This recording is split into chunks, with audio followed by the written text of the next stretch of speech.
Okay, so welcome back. I'm Russell. This is the Minnesota Bearhawk channel. So this week I lost a lot of footage.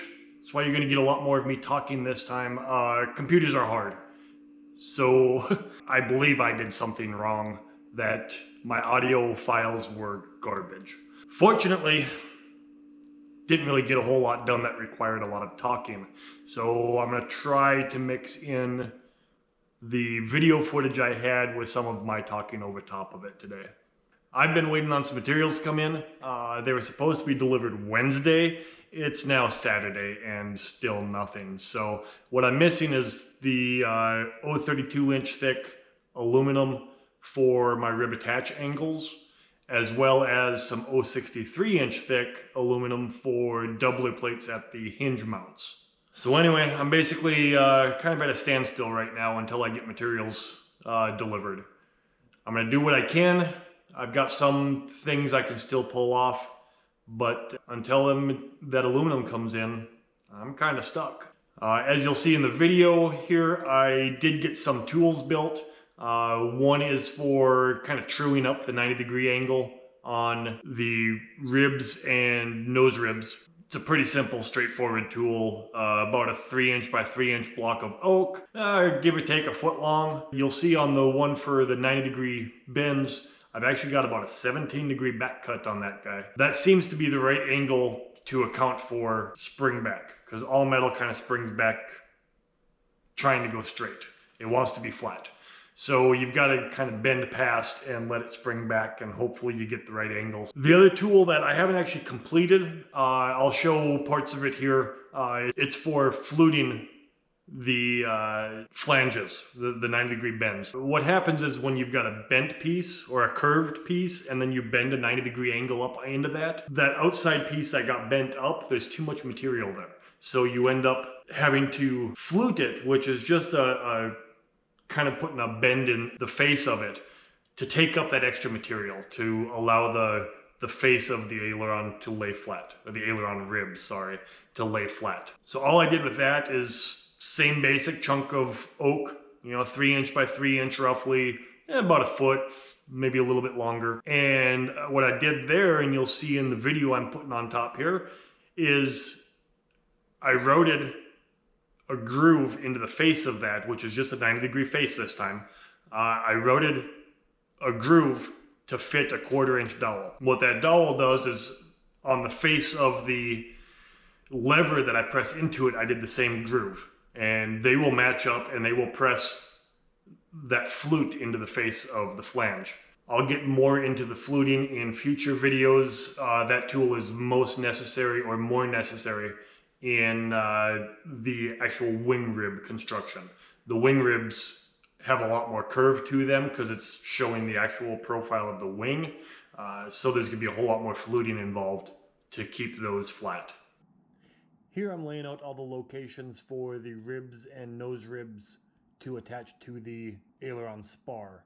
I'm having to look at the plans, measure them out, multiply by 5 because the plans are 5:1, and calculate out what the actual measurements are supposed to be.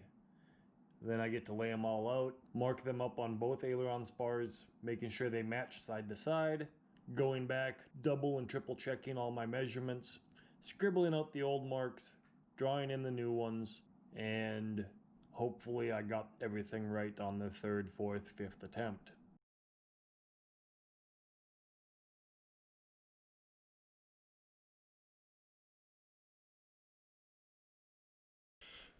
Okay, so here I'm holding the camera and just gonna try and show you what I'm talking about here and what I've got going next. This is the aileron nose rib.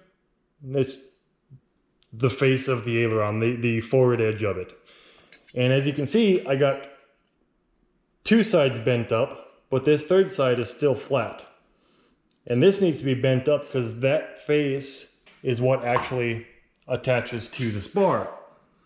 So what I'm going to do is cut out a nice wood block that fits right inside tight to these 2 corners and has a 90-degree face on this end to bend this up against it. You can see there's the drawing for what the nose rib should look like as far as a 2D view goes. You can see I'm missing one bend there.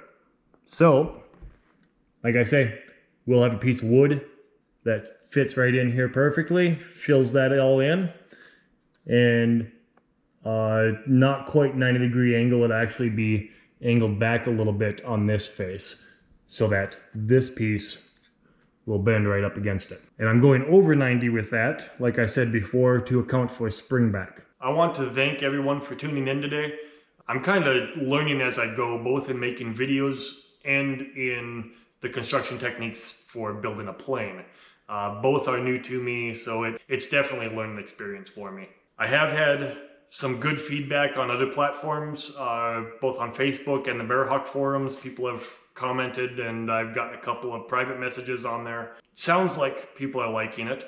What I would love to hear is your comments on what you think of my videos, of what I'm doing here as far as the actual plane building goes, or in how I'm making the videos and what you would like to see. Please give me comments, give me your feedback. I really do appreciate it. I'd love to see the likes down below as well. Click that subscribe button, the notification bell, all that garbage. You guys know the drill. It drives me nuts to ask for it, but it's kind of a default here on YouTube. I'm going to try to get videos up every week to you guys. I'm a couple days later than I wanted to be this week, partially because of work and partially because, well, last night we had a power outage. So no power means no computer, which means no upload. In the future, I'm going to try to shoot for Thursday night uploads. So, early Friday morning, you guys should be seeing them here on YouTube. If you guys are looking for more content, more airplane building, I don't know what you've watched so far. Gotta say my favorites are probably Mike Patey building Scrappy. That thing is wicked. Would love to have his shop, would love to have his abilities. His knowledge is way beyond me. Another one, Fly 8 Mike Alpha. He's got a Bearhawk Patrol that he just posted up a video the other day comparing the Patrol to a Super Cub. I thought it was really well done. Obviously, there's more content creators out there, more pilots, people building planes, flying planes. You guys probably already know most of them, if not all of them. Hit them up, give them guys likes, give them subscribes. We all appreciate it. So until next time, you guys stay safe, fly as much as you can, build as much as you can, have fun.